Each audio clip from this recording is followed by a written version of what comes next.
So my name is Matthew Pinsker. I teach at Dickinson College, and in my Civil War class, we opened the semester by looking at this image. This is a detail of a group of black soldiers, the men of Company E of the 4th United States Colored Infantry. I asked my students to begin the semester by looking at this image because if you look at these men, and I've numbered some of them 1 through 6, I think they provide an imaginative gateway into what the Civil War was all about. If I had to pick one image that would represent the revolutionary transformation that the war brought, it might be this one. So I asked the students to think, what was figure number 1 imagining or feeling at that time that the camera took his picture? What was figure number 2 imagining? What was figure number 3 thinking? What was figure number 4 experiencing? What was he worried about? What was figure number 5 pondering? What was figure number 6 scared of? These are the emotions that jump out at you from these figures, and I don't think that's an accident. And the reason why this is a good opening exercise for students is because it shows them that these are men with lives and experiences and emotions. And the story of the Civil War is often a story about trying to recover the individuality of these figures that we sometimes oversimplify as North versus South, blue versus gray, black versus white. And instead, when you think about them as individuals, you get an array of ideas about how they perceive the great changes before them. What you find out about these men is that they were part of Company E.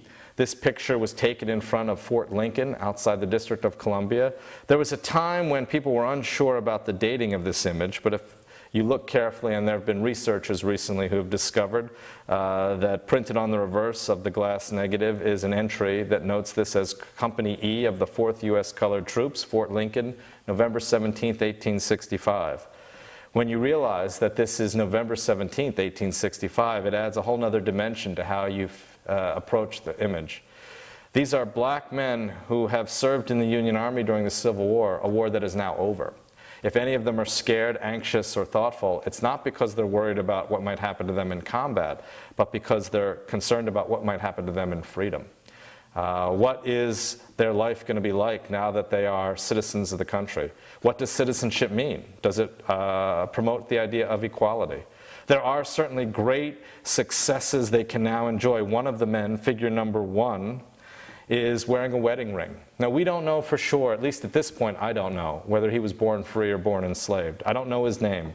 But I do know that for some of these men, and about half of the 180,000 black men who served in the Union Army were former slaves, that for some of those men, the ability to legally marry and reunite their families after slavery was the most profound transformation the war represented. For some of the other men, the ability to serve their country and to recapture their dignity was the most profound transformation. And for others, you know, the fight for equality was still yet to be the great fight of their lives, a fight that some of them would not live to see fully realized. Of course, as everybody knows, a fight that would not be fully realized in many ways for generations to come.